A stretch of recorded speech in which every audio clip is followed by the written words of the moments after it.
It's my great privilege to welcome Jonathan Chevreau, who will be moderating our pension panel today. I would also add that this is the first year we have included a standalone pensions panel, as I think this is an increasingly critical issue and one that needs to be explored in greater detail. The evidence is all around us, and that evidence is clear. Canada needs to have a serious look at the pensions and retirement savings challenges that we face. Now, Jonathan has been a fixture of Canadian financial journalism for more than 20 years. He was recently appointed editor of Money Sense magazine, Canada's top personal finance magazine, following a 19-year career as a financial columnist at the Financial Post, including 16 years as their senior personal finance columnist. He is the author of 6 mutual fund guides and a book on the stock market, and a co-author of The Wealthy Boomer, Life After Mutual Funds. That project led to a magazine, a discussion forum, the Wealthy Boomer blog, and the Wealthy Boomer web videos. He is also the author of a financial novel called Findependence Day. Following the panel, you will get up, those are my notes. So Jonathan, please join us here at the podium.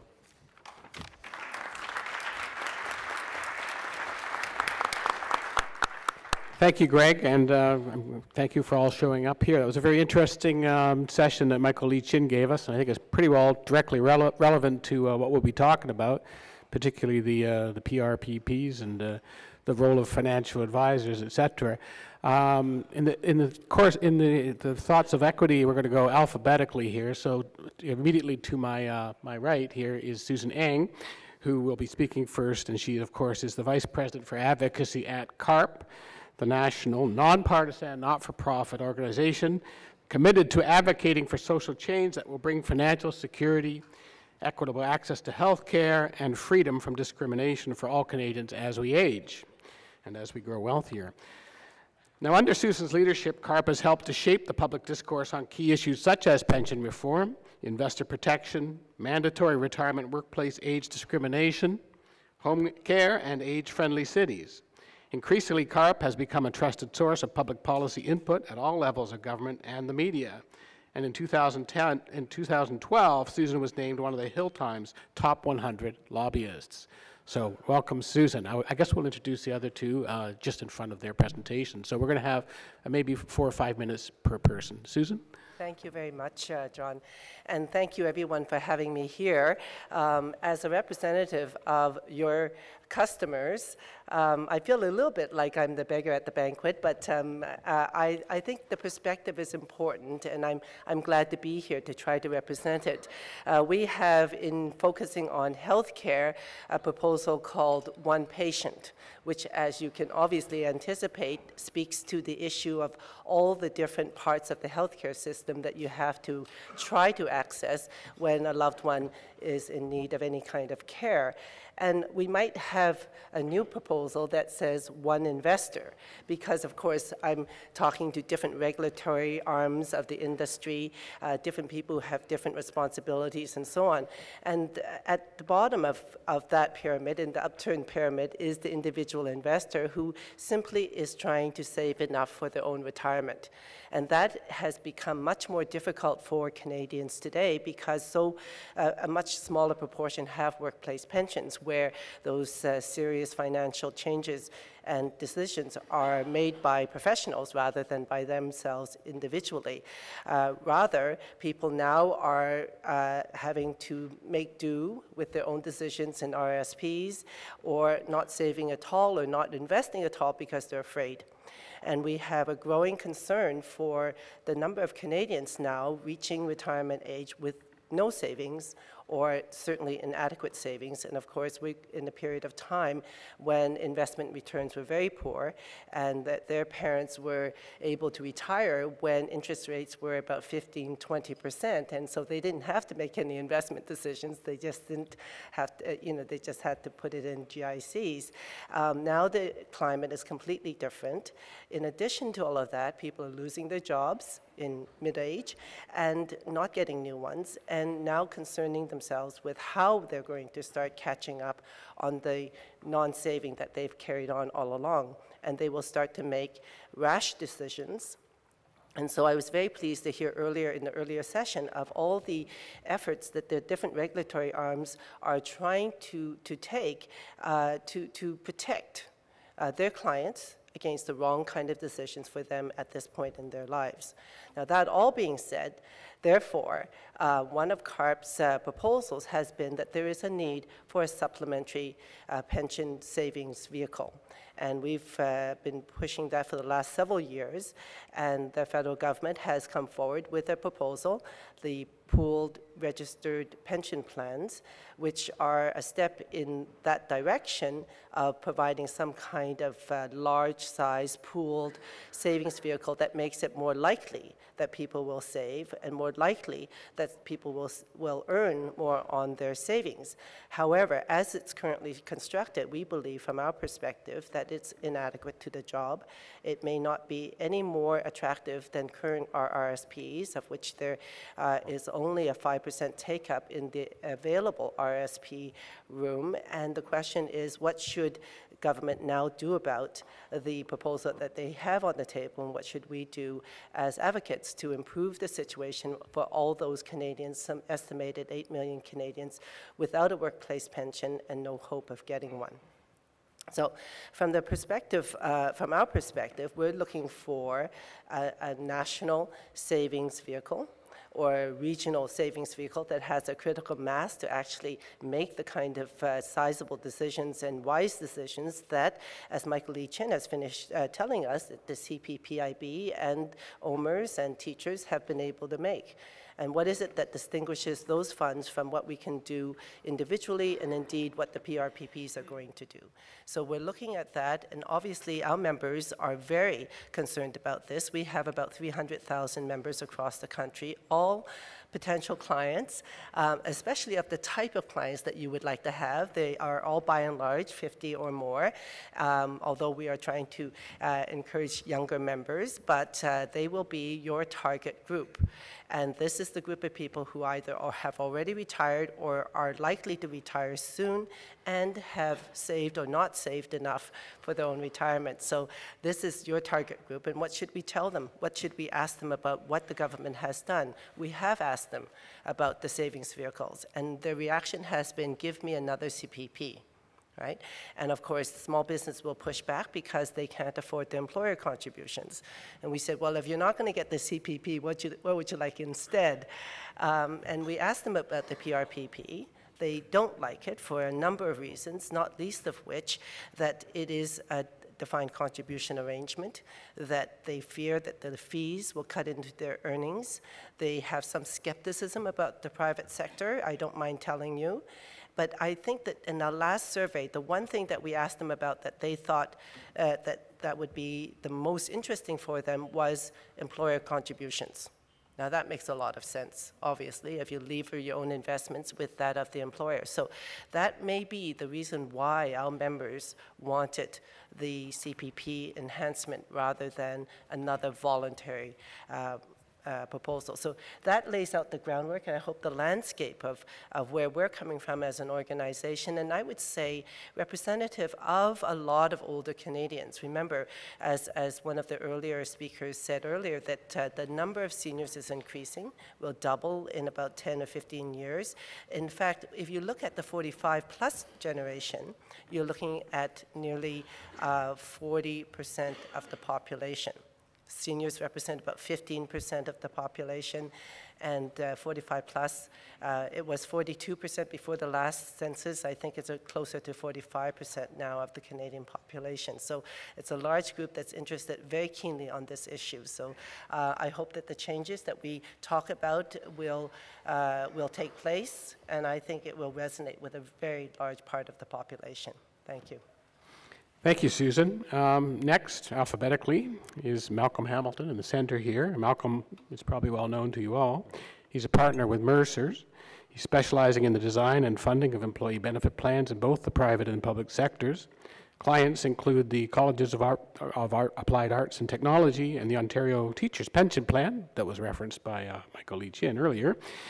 Malcolm graduated from Queen's University in 1972 as the gold medalist in mathematics. He attended McGill as a National Research Council scholar, received his MSc in 1975, and became a Fellow of the Canadian Institute of Actuaries and a Fellow of the Society of Actuaries in 1977. And I might add, he's certainly one of the go-to actuaries and retirement specialists for we in the media. Might also say that right now there's a series of audio podcasts I've done with Malcolm. You can find them at the moneysense.ca website.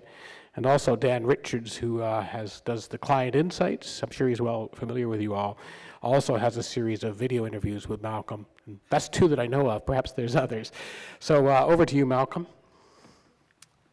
Thanks, John. Retirement systems right now are struggling right around the world. You can't find a developed country in the world that thinks the retirement system is well functioning.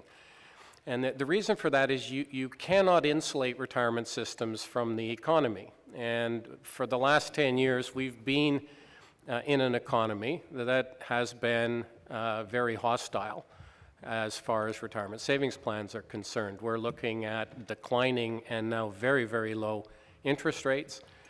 Stock markets haven't done terribly well for 10 to 12 years now. We've got aging populations, which is putting an awful lot of pressure on government budgets. And we're beginning to see basically government reneging on Social Security commitments by pushing retirement ages up, seemingly without regard to how much warning people need to be given or whether people are even going to be able to work to the new retirement ages. This has nothing to do with the design of the systems. All types of plans in all different countries for all income levels will struggle when the economy does badly. If you can't get a decent rate of return on investment, then no matter what kind of tax shelter you have, no matter how your plan is designed or invested or administered or regulated, the system will struggle. So one of the things we have to be careful for is that we don't take what is fundamentally an economic crisis and an economic problem and misdiagnose it as a retirement system crisis. Our retirement system has problems, but if we just go off at random changing things, when the fundamental underlying problem is the economic problem, it's not going to make any difference. You know, if we fix the economic problem, our retirement system will function better. If we don't, almost no matter what we do, it's going to continue to struggle. The one thing we have in Canada, on the economic side, we're frankly, compared to most places in the world, doing quite well. You know, it's not that we don't have problems, it's that anytime you become depressed about the problems with the Canadian system, look at the US, or look at the UK, or look at Europe, you know, pick anywhere else, take a good look at their problems, and I don't think you'd trade places with them. The one self-inflicted problem we have in Canada is an incredible complexity to what should be a much simpler system. We have right now, for Ontario seniors, 10 different programs that are supposed to help them provide for themselves in retirement. We have 4 that provide government pensions. We have 3 different retirement savings plans, and we have 3 different tax credits that are targeted at seniors. And most people go and study these by looking at them program by program. And the problem with doing that is you have this horrible mismatch of programs with no apparent purpose, lots of details, and at the end of the day, even if you understand the programs, you don't understand what it means. And as a consequence, I think in Canada, we don't really understand what our system is or how it works. The way to understand the Canadian system is try to organize it by income level. And I will do that very briefly right now. If you take, for instance, the working poor in Canada. So let's take someone who works full-time for minimum wage, which is about $20,000 a year. And let's say they work 35 or 40 years and retire at 65. Here's the story for them. Basically, during their working lives, they take home, after taxes and CPP and EI, about $17,500 a year. That's what they live on their whole life. When they retire at 65, having saved nothing, they will take home $18,100 a year, from government programs. It'll come from CPP, OAS, Guaranteed Income Supplement, and refundable tax credits in Ontario. They have replaced 104% of their net income without saving anything. So the lament that the problem we have in Canada is large numbers of Canadians aren't saving for retirement, that isn't a failure of the Canadian system. That's how the Canadian system's supposed to work. We are supposed to have large numbers of working poor people who don't save for retirement. Frankly, with housing prices at these levels, we're supposed to have large numbers of young, over-indebted Canadians who don't save for retirement because their first priority has to be to get their debt under control. Let's move a little farther up the scale. Let's double that up to $40,000 a year. So now we've got someone working full-time for twice minimum wage. There are lots of Canadians. There aren't that many at the $20,000 for life, but there are a fair number at the $40,000 for life. What should they do with our system? Basically, they should save $1,600 per year in a TFSA during their working life, and that's it. And if they do that, what they're going to find is during their working life, their take-home pay after taxes, after CPP, after EI, after their $1,600 in the TFSA is a little under $30,000 a year. The retirement income, when you take the TFSA and the government pensions and the refundable tax credits, will be a little more than $25,000 a year. So they'll have 85% net income replacement, saving $1,600 a year in a TFSA. During their working lifetime, if they save uniformly, their average TFSA balance would be about $30,000. So here's the thing, we beat the system up a lot because we grab statistics that are the wrong statistics. You know, what percentage of Canadians are saving for retirement isn't the right statistic. What's the average balance if we take all Canadians of working age and average their RRSP and TFSA balances? It's supposed to be small. Now, having said that, it doesn't mean we don't have serious problems. The sad thing in Canada is we do have problems, and we keep misdiagnosing them. You can't solve Canada's problem by forcing low-income people to contribute to the CPP or contribute to a PRPP. They shouldn't be saving, and anything that encourages them to save is a disservice. If you take people with below-average income and you force them through their employers or directly to put money in the CPP and or to put money in an RRSP, which is what the PRPP was going to do, then you're basically having their income today go into the wrong savings vehicle. You know, 4 years ago, we created the TFSA for a number of purposes, one of which was to provide a decent way for low-income people to save for retirement. The problem with them being in the CPP is they will lose at least 50% of every penny of additional benefit they collect to the GIS clawback. Equally, if you put them in RRSPs, they will lose at least 50 cents of every dollar they contribute to GIS clawbacks. You do the math. You do the math. You know, if I gave anybody in this room, you know, you're all financial advisors, if I said, I got an opportunity for you and your clients, you can put money in this account over here. Every dollar that goes in, I'm giving you back 20 cents. The only catch is at the end of the day, I'm taking 50% of whatever's in the account. You know, now if there's a single one of you that would voluntarily go into that arrangement or recommend it to a client, you got to go back for more PD.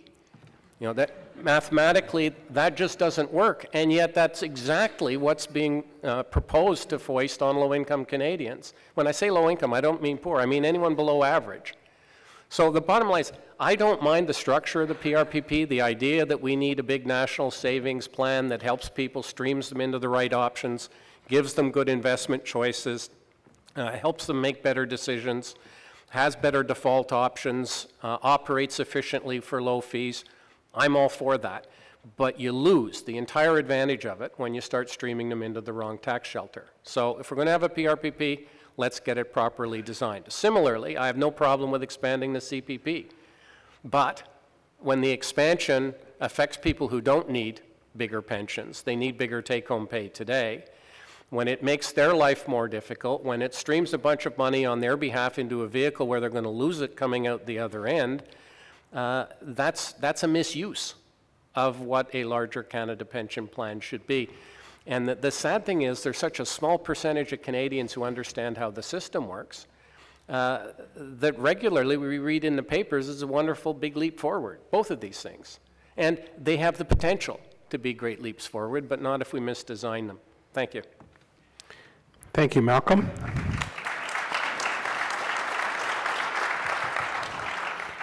I'm sure we'll come right back to some of those points because they're pretty intriguing, but first we're going to give Bill Tufts his 5 to 8 minutes at the podium here.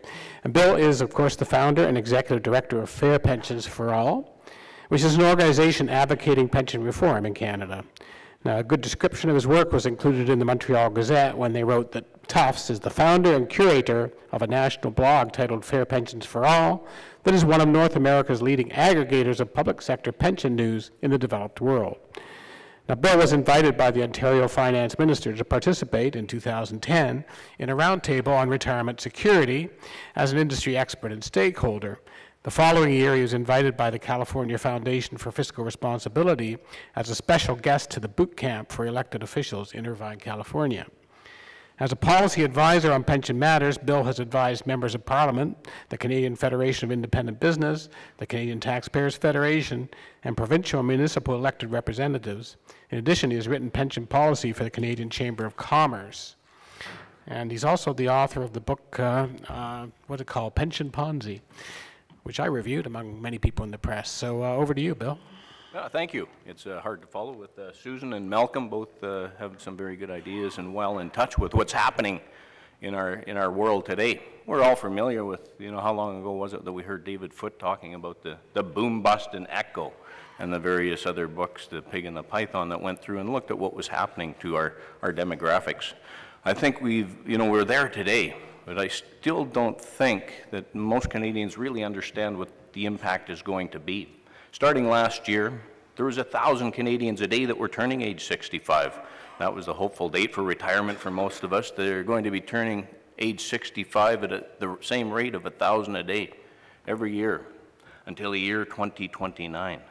It's got the impact that it's going to have, I don't think we can even begin to understand today. It's going to dramatically change the whole structure of our society, our economy, and those are some of the realities that we're dealing with today. It's interesting to look at how we got here to talk about the PRPP.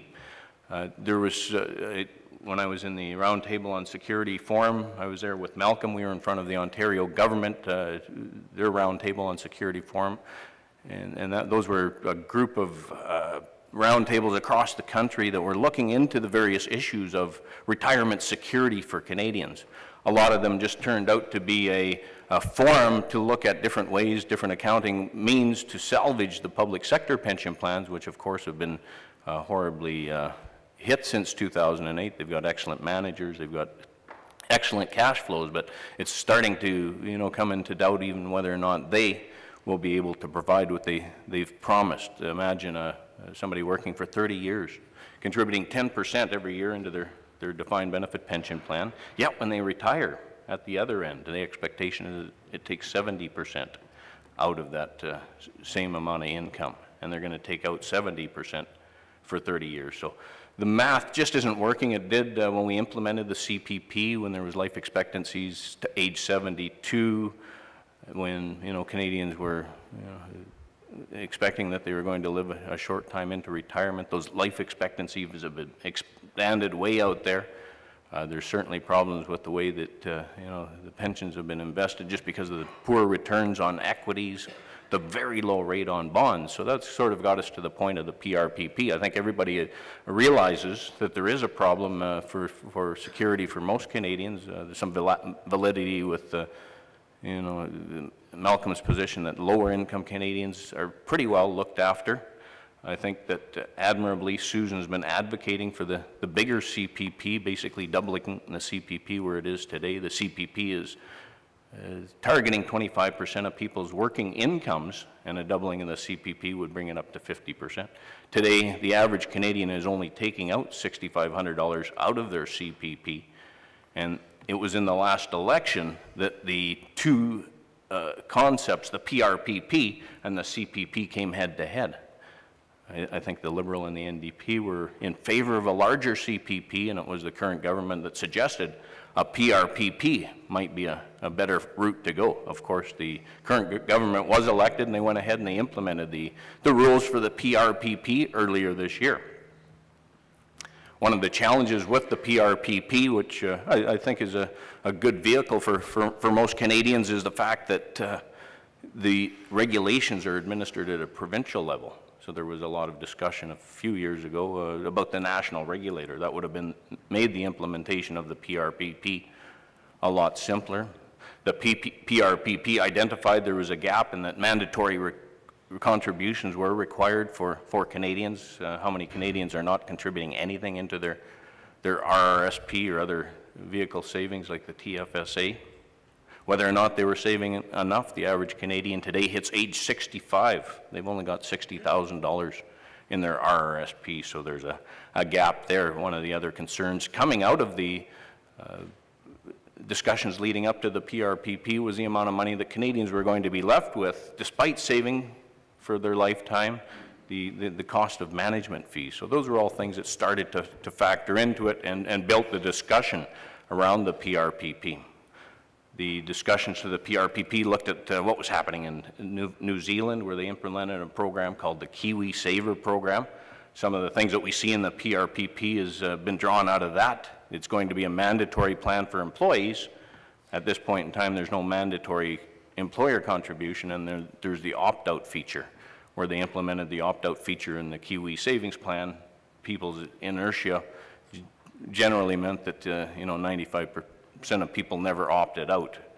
Then there was the concept of the pooling of the pensions in order to reduce the cost so that Canadians would have more money at retirement.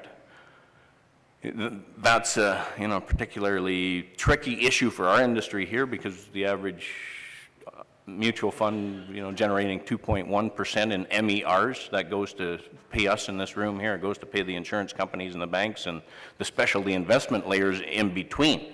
The other option is the pension funds, the OMERs and the teachers of the world, which it costs them about 35 to 45 basis points to manage those funds. So that's where we are in terms of the PRPP coming together. It doesn't look like there's any movement for the PRPP across the country. Most of the provinces have been more concerned about salvaging the public sector pension plans that have been devastated. They're getting devastated despite the huge amounts of money that roll into them every year. The public sector pension plans in Canada, for that 20% of the workforce that's in the public sector, they're collecting $30 billion a year. The other 80% that are counting on RRSPs and pensions, RRSPs are only collecting $35 billion a year. So you can see there's a big gap there that needs to be bridged. I think that the PRPP with the mandatory contributions will start to do that, and it's a matter of whether or not that gets rolled out. If some action in the provinces, actually the PRPP was built around a system that had been placed in Saskatchewan for the last decade or so. That was a very good program, very low MERs, and you were able to contribute money into it that accumulated at a rate similar to pension fund returns. The Quebec system got out of the gate quickly when the PRPP was announced. They've already put together some regulations regarding what they're calling the voluntary retirement savings plans. However, I'm somewhat concerned that across the country, no other provinces have made the move towards the PRPP. The political scenario at the end of the day is going to dictate what happens out there. Should we follow a big CPP, which is a complete socialization of the retirement system that would take another $30 billion perhaps out of the pockets of Canadians that they're putting into investing in the CPP?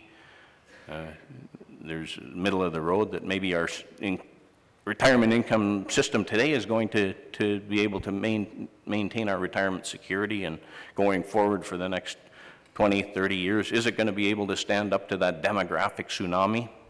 We've already seen that last year was the first year of the baby boomers turning age 65. Pensions are in crisis. The OAS has already been raised to age 67. And so if we don't get off our butts and do something about the PRPP, I think we're going to see the political reality might be back to the CPP program.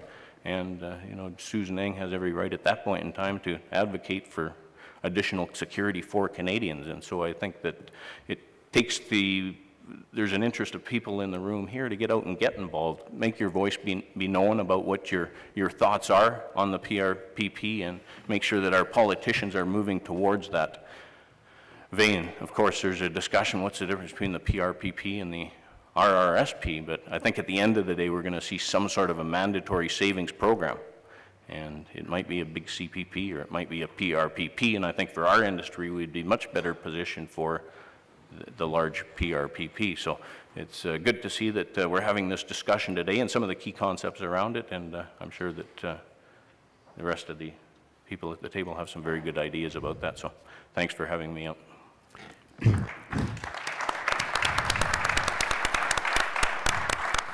Thank you, Bill. It seems like the two big innovations we're talking about here in the last 5 years are obviously the PRPP has come up in every one of the panelists' discussions here, and the TFSA, or tax-free savings account.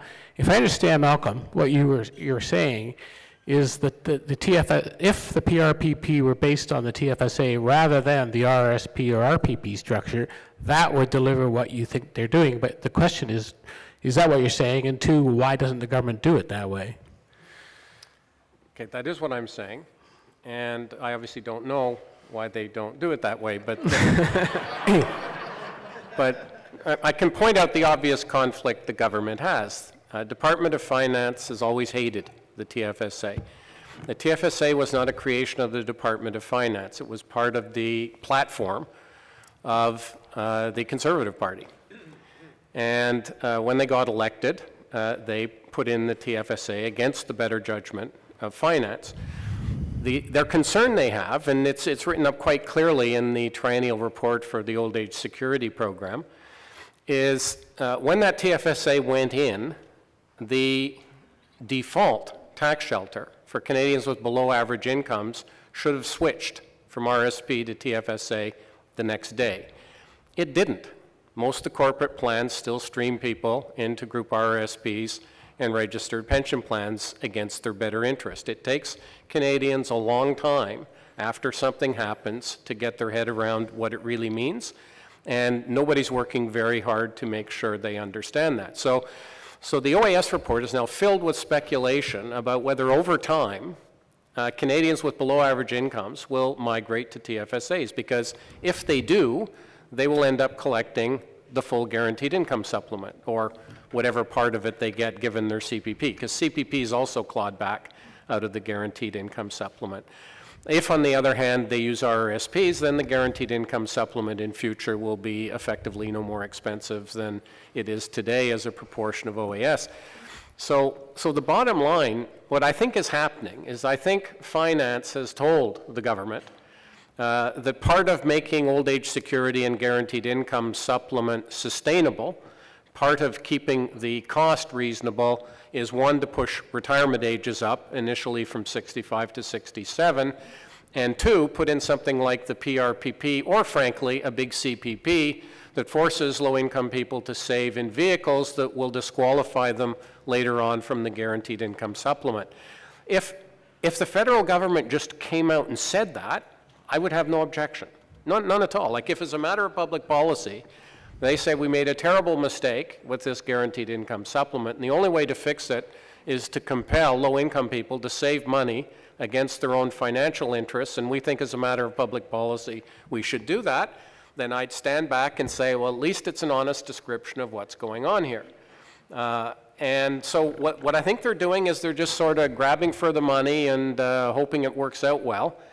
And it may be the right thing to do, but it's the wrong way to do it, because it's just unavoidable that 10 years from now, when some of these people have been auto-enrolled in the wrong tax shelter, and they have, through scrimping and saving and sacrificing, built up some small nest egg that they're pretty proud of, you know, and then we're not talking multi-million-dollar nest eggs here. We're talking 20, 30,000 hard-come-by dollars sitting in a tax shelter. And when the penny drops, that they're paying 50 to 70% of that to the federal government when it comes out, and they only got a 20% credit when it went in, my guess is they're going to figure out that this whole thing was a bit of a scam, and we don't need to go there. We shouldn't go there. So I don't know why they're doing it. That's what I fear. Susan, you seem to have some Yeah. opinions here. I think that whatever the government was going to do, they should have asked us first. And I worry about distorting the discussion by focusing on the low income, who, by the way, are no one's interest when we talk about government policy setting, when it really comes right down to it. And I would agree with Malcolm to say that for low income individuals, who, by the way, don't, we hope, stay long income all of their lives. We like to think that in our society and economy that some people stay at low income early on in their careers and move on. I think we've all, you know, sort of bust dishes and so on, but and so we have to look at a life cycle. We have to look at lifetime limits, make up your opportunity to save when later on you make a lot more money than you did earlier. I agree that when people do not have a lot of income coming in, they should not be forced to make contributions. Some, however, in their junior years were very resistant to making contributions to defined benefit plans, but ask some of them now in their 40s and 50s, and aren't they glad? So I don't think that these rules necessarily are universal. The main thing for the low-income groups is that while they are an important group for us as a society, they are not an interesting group neither for politicians nor for the industry, since they're not going to have a lot of money to become your customers with. So the public policy recommendations that we make for the very low income and those who have career low income is to provide better income supports. We're not suggesting that we provide massive programs to have them, you know, save from whatever they have left for their own retirement. We'd like to think that we'll have some way of getting them out of that category through the time of their career, but if they don't manage to do so, that our income supports are adequate at the other end of their career. And that's why it's so damaging and so upsetting to our members, who are, by the way, not low income, that the OAS has been shifted those 2 years, as Malcolm has indicated, because people see it as an important part of a social safety net. That said, separate and apart from that, the people that were worried about not saving enough money are the people above $40,000. The people who are working in average careers with average needs, mortgages, children going to university, and so on. Those are the people who, when they don't have workplace pensions, are not saving well for their retirement, and they're your clients. And maybe a universal plan like a PRPP or enhancement to the CPP might actually take food out of your children's mouths because they're joining a larger plan. But the reality is that if people are going to save adequately and feel comfortable in their retirement, and as they're facing retirement, they're going to have more money to invest other than in these larger plans and have a balanced portfolio. For them, we need to have vehicles that will make more sense for them to help them save, working on the inertia that Bill mentioned. You know, why the PRPP has automatic enrollment once an employer chooses is that there is research that indicates that people don't take steps to change their financial circumstances. So if you auto-enroll them, they won't take the steps to get off. And so the net reaction, the net result there is people will have saved rather than have spent. And that's a net new gain in terms of people saving for their retirement. The job of the industry and public policy is to make sure that those savings amount to something. And that's the nexus that we're looking at now. And the piece that allows people to grow their savings and magnify the amount that they have there is the contribution by employers that will both incent them to actually save and also lever the savings that they put in place. And so in that way, we would be supportive of that change to the PRPPs. Go, Malcolm. What Susan's describing is what the PRPP should be. Unfortunately, it's not what it is. Yes. You know, well, I'm an advocate. Yeah, but if we want to say the problem with inadequate savings is people over 40 or 50,000, we should roll out a plan for people who make more than 40 to 50,000. It's easy to do. Just roll out the PRPP and say the default contribution on the first $40,000 of earnings is 0. And the contribution rate's 18% of earnings in excess of $40,000. And then you have a design where all of the, for all of the people who default into options, you have a design that takes money only from people with relatively good incomes and puts it into a cost-efficient savings vehicle. So the puzzle of the PRPP is that when you listen to the federal government describe it as to who the target audience is, it isn't people with above average earnings. They're very clear. It's people with modest earnings is who they're targeting. When you look at the only province that actually introduced legislation to implement a PRPP, which was Quebec, the legislation, I think, was basically disappeared when they had the election, but they introduced legislation for what they called the VRSP, the Voluntary Retirement Savings Plan, which was their version of the PRPP. The default contribution rate was going to be 4% of all earnings.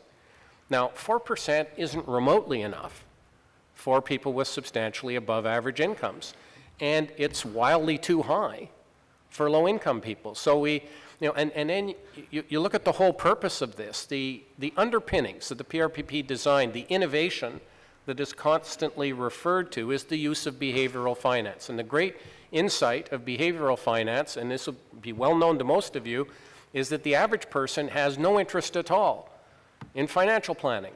And lucky for you, lucky for me, lucky for all the financially literate people, but the average person isn't terribly interested in it. There's a reason why the sports page is widely read, and personal finance columns are not. And so the whole thinking, the whole innovation here was the important thing is if people are just going to stumble into whatever the defaults are, the behavioral finance experiments are things like if you default people into the plan, they're too lazy to opt out. Whereas if you start them out of the plan and say you can opt in, they're too lazy to opt in. And so the participation rate is critically dependent on what the default option is. Same for investments, same for every other choice they make. So here's the irony. We're rolling this thing out. We're saying we're going to target it at people with modest incomes. We put the defaults as the wrong contribution rate for everybody and the wrong tax shelter for people with modest incomes. And when you confront the federal government with that, we say, well, all the people have to do is opt out. Well, the whole purpose of the design was to take advantage of the fact that people are too lazy to opt out. So the bottom line is the structure, the idea, everything is fine. The defaults suck. They're all wrong. And we're not going to end up, the notion that it's probably going to be fine for your clients, probably going to be fine for people like me, going to be fine for wealthy people and people above average incomes. I mean, it's a sensible thing for all of them. But if at the end of the day we end up having exploited, knowingly, the very significant portion of the population with below average earnings, my guess is it's not going to be good for anybody. And that we should just think this through more clearly than we have to date. The question of the expanded CPP or enhanced CPP, whether it should be doubled or not, I know, Susan, you had some thoughts on that. But first I wanted to ask the question, why can't they just, and I think Fred Advocis, Morneau Chappelle has suggested this, why can't you just double the CPP by applying it to like twice the wage instead of one? So all of a sudden you're paying whatever it is, 9.9% on an $80,000 salary instead of a $48,000 salary, I guess a $94,000 salary. Isn't that a simple way to go? Well, I think that enhancing the CPP has two ways to go. Either you double the amount of contribution and coverage on the lower half, the part under YMPE, or you can extend the coverage above that average industrial wage to, say, $80,000, and then more people would be covered by the amount.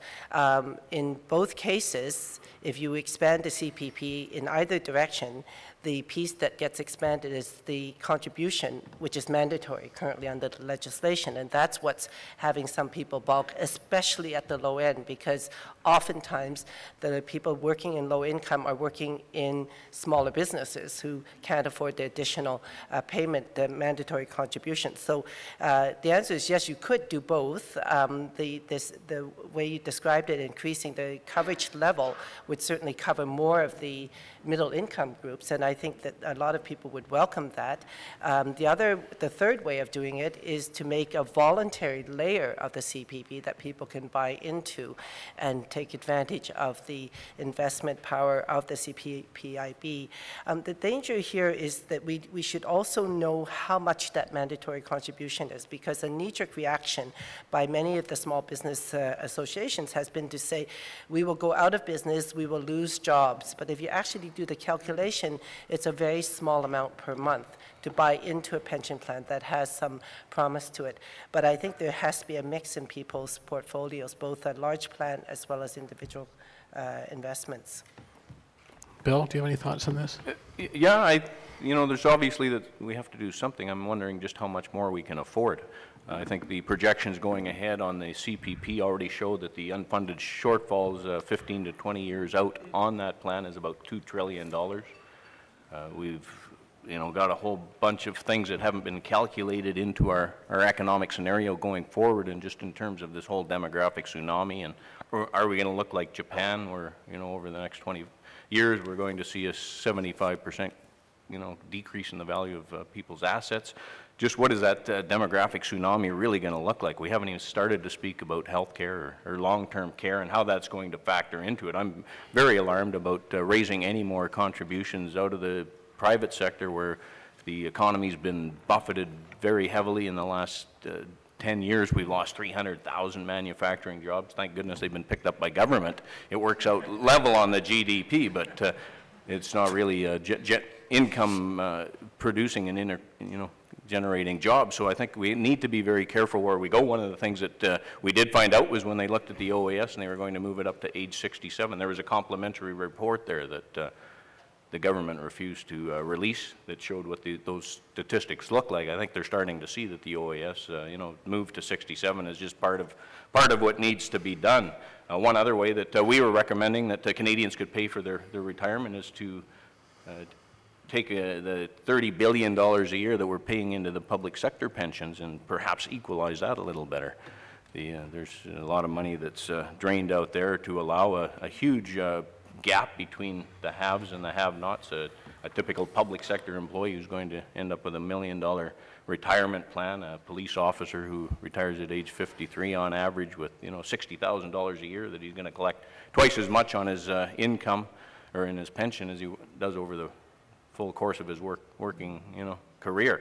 And those are things that I think need to be addressed in terms of fairness. There's a lot of unfairness in the system right now between the public sector, private sector. There's the unfairness between generations. Imagine being somebody in OMERS today, you're paying 15% of your income into a defined benefit pension plan. The shortfall is increasing. It's increased from $278 million a few years ago. It's been growing exponentially to over $10 billion today. You're pumping money into the plan in one of these DB plans, and you're wondering if the money's going to be there when you're getting there, and 2/3 of your contributions going in to pay shortfalls.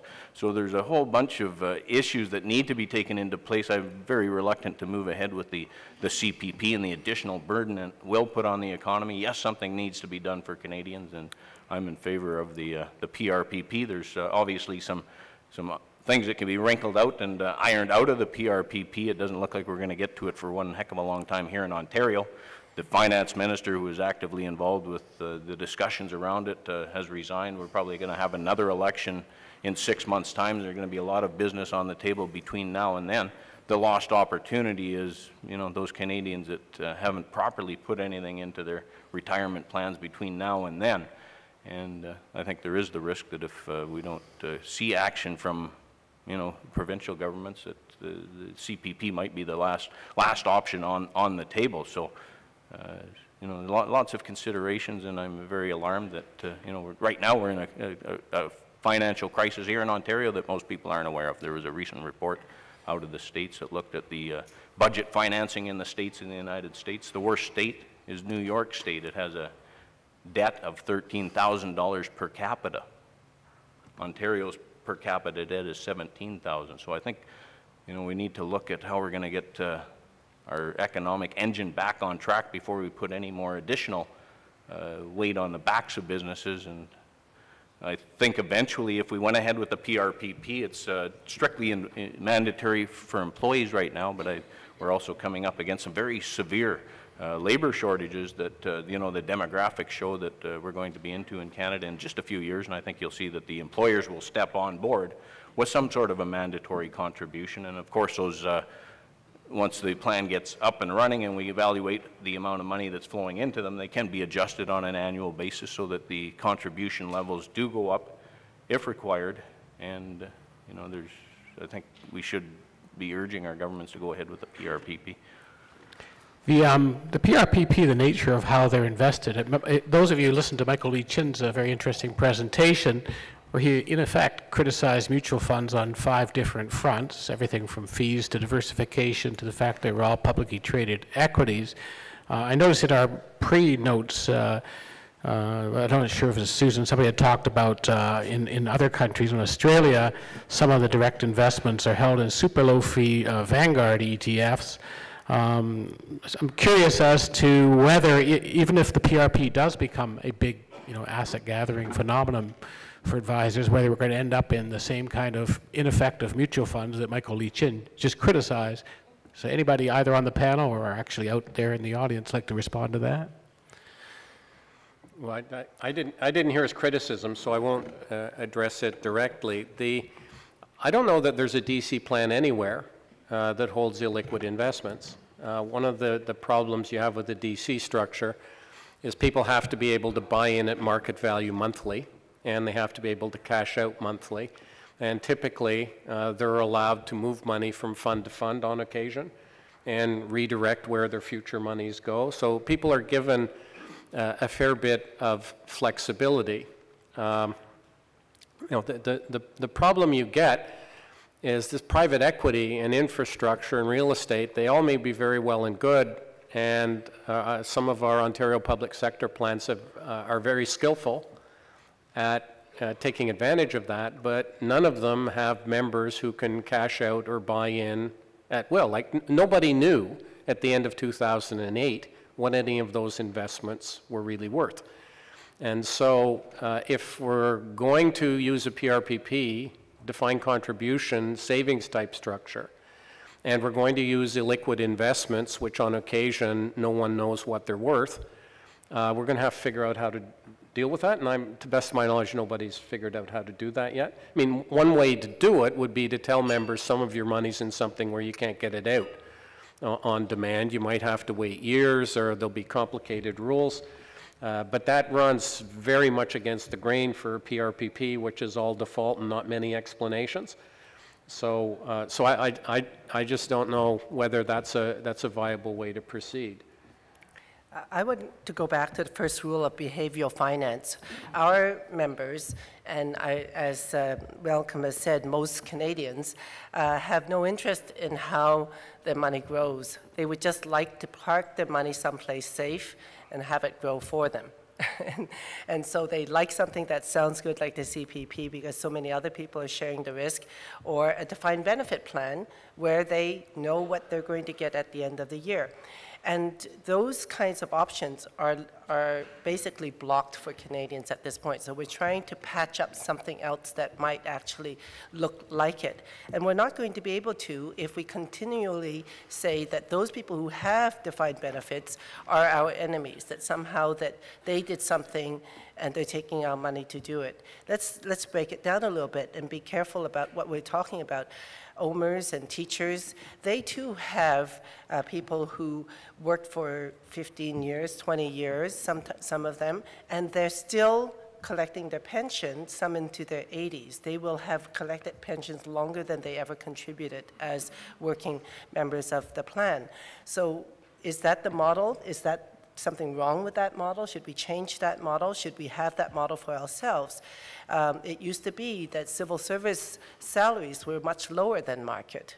That's not true anymore. At that time, it was important to keep people in the workforce and stay working with the civil service. Should we change that model because it was based on changed assumptions?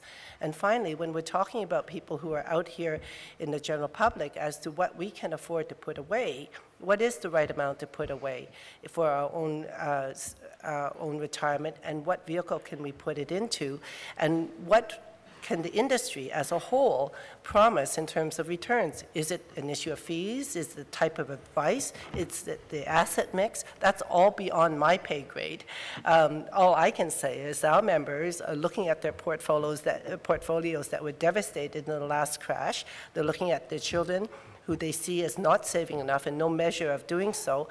They see friends and themselves losing their jobs and not getting new ones, and employers who have not come to grip with what the statisticians tell us is that there's going to be a looming labor shortage. Just a brief comment there. They tell us there's going to be a looming labor shortage, which suggests that employers should actually be keeping their older workers rather than firing them, thinking that they'll do better with younger workers. In fact, that's not true. They don't get a competitive advantage from people who all graduated from the same MBA class. So it's that kind of broader thinking that we have to start grappling with. It's not an easy choice between CPP or the PRPPs or any of the other funds that are out there. As according to my calculations, we're 2 minutes from lunch, and I would hate to be the person to stop that from happening and getting us back on schedule. If there's anybody who wants to, on the panel who wants to desperately say something, or anybody out there who is able to grab a microphone, now's your chance. Speak now or forever hold your peace. Sounds like everybody's hunger for food is greater than their hunger for knowledge. Oh, wait, one way over we have one coming. Sorry, I'll hide behind the podium a little bit. One thing that struck me as our panel was discussing the various types of plans and strategies that could be used is that all of these plans have accumulated over the years and many times in consequence for mistakes that have been made precedent to them. So per Malcolm's discussion in particular, I was quite disappointed to hear you say that we should not be encouraging Canadians to save. By any means. That strikes me as just wrong as a professional and immoral in principle.